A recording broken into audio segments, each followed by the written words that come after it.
Welcome to Cyrodiil, where one wrong move can ruin your entire playthrough. Today we're breaking down the biggest mistakes you can make in Oblivion Remastered and how not to screw yourself over. From bad builds to vampire plagues, we're hitting it all fast, so grab your Daedric short sword and let's get into it.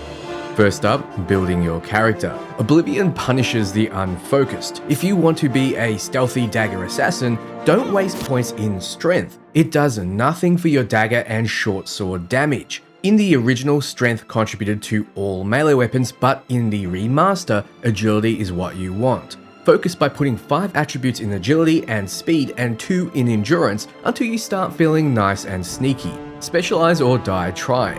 And speaking of death, picking terrible major skills won't destroy you like it did in the original. In the original, as you use your skills, they will improve. Improving your major skills will eventually level you up. In the remaster, you can still grow by improving skills, but they've overhauled the system so you won't find yourself completely outclassed by enemies if you level up from raising, say, acrobatics and athletics instead of a combat-focused skill. A mistake a lot of people make though is following guides that will help you raise skills to level 100 quickly. Yes, you'll move faster and jump further, but enemies will outscale you while you're still swinging a rusty dagger. Though the remaster has improved how punishing enemies are, they'll still scale to your level. Simply put, play the game normally and avoid being punished. Plus, you'll have more fun that way. And if you ignore endurance early on, congratulations, you'll be squishier than a sweet roll late game. Build that endurance early for maximum health, seeing as endurance influences how much health you gain when you level up. Thankfully, Remastered fixes the health scaling a little, but you're still better off tanky. You might supplement your need for endurance by picking a tanky race early, like the Nord, Redguard, or Orc. A level 10 Orc will have 20 more health than a level 10 High Elf if they both don't invest in endurance at all. Or you can do what I do and dump your 2 leftover attribute points when you level up into endurance. For my Breton spellcaster, I put 5 in intelligence, 5 in willpower, and the rest in endurance. I also picked the Lady Burst sign, which adds 10 to endurance.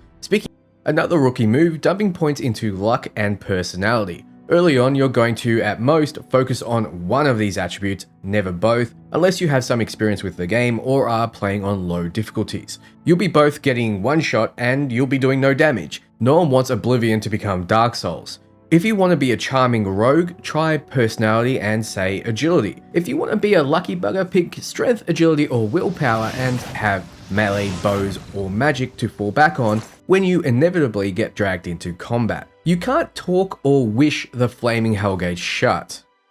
When it comes to quest mistakes, rushing the main quest is one of them. For spoiler's sake, all I'll say is that bam, Oblivion gates start popping up everywhere. Suddenly, shopping trips become boss fights. So pace yourself, explore, get comfortable, then tackle the story. I see a lot of guides saying the opposite because they believe the best gear are in gates. I also see a lot of guides telling you to get strong gear early, like the ones from Umbra. Yes, you will get good gear, but gear is scaled to your level. Getting them too early will mean that they are locked to the level you acquire them. Cheesing hard fights to get gear will wreck your experience as well. It wrecked mine all those years ago. Do the main quest until you meet Sean Bean's character. You'll get a safe, a horse, a base, and storage chest, so that would be the maximum I recommend you progress early on. Another heartbreak is sacrificing the wrong Daedric artifact. There'll be a point in the story where you have to sacrifice one. Don't give up Azura's star. Give the undisclosed person something tame like the Wabberjack. Hopefully that hasn't spoiled anything, so let's move on quick. Nothing will ruin your day like accidentally becoming a vampire. So if you've fought a vampire, check your diseases. In fact, just check your diseases all the time. Cure them within 72 hours or enjoy staying out of the sun. Or don't and enjoy role-playing. I only recommend becoming a vampire for sneaky builds as the bonuses benefit them the most and the constant need to feed is much easier to manage. Remember, cure disease potions are your best friend. Next up, killing important NPCs. Like, say, Lucien LeChance. Kill him and you're locked out of the Dark Brotherhood, one of the best quest lines in my opinion. Think before you stab, as the game doesn't hold your hand and stop your mistakes like it does in Skyrim, or at least keep a quick save ready. So you joined a guild? Great. Now don't get expelled like a clown. Don't steal, don't punch guildmates, they're really weird about that and you might do it and not realize it. Overwrite your saves, come back and you're kicked out, so be very careful and keep constant save. This means I also recommend joining guilds early. The Mage Guild gives you access to spell crafting, which is amazing, and I really wish it was in Skyrim. The Thieves Guild gives you fences for your stolen junk. Dark Brotherhood gets you sweet gear and Shadow Mere. Go do it.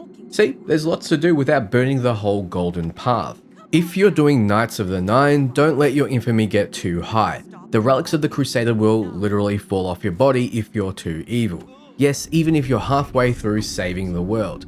This will make sense when it comes up. Until then, I've done my best at avoiding spoilers. You like walking? Me too, but you can fast travel right from the start of the game, strangely enough, even if you haven't visited the areas you can fast travel to. You get a horse pretty early on as well, so ride or teleport, unless you want to be dragged off the beaten path every 30 seconds. This is useful as a lot of quests will have you going back and forth through the same area. Are you over encumbered? Stop looting garbage. Fur boots are not worth carrying. Prioritize high value, low weight loot like jewelry, potions, and enchanted items. I know this is hard and I don't heed my own advice, but at least try. You can also quickly turn materials into potions to reduce your weight, then sell them at the next town, raising your skills and making you a quick buck. So yes, don't sleep on alchemy. Free healing potions and free poisons to ruin your enemies. It's basically printing money if you just pick a few plants every now and then. Enchanting or spellcrafting, they're not really optional. Oblivion is balanced around you using magic gear. Craft those custom spells and buff your weapons or get left behind. And for the love of the nine, block and dodge if you're focused on melee. Spamming attacks makes you lose unnecessary health. Yes, endurance now regenerates your health, but only after you've not taken damage for a while. Block to stagger enemies, then counterattack. Basic, but it saves lives. Alright, let's quick fire these. Difficulty slider? Yes, use it if you're dying too much, there's no shame.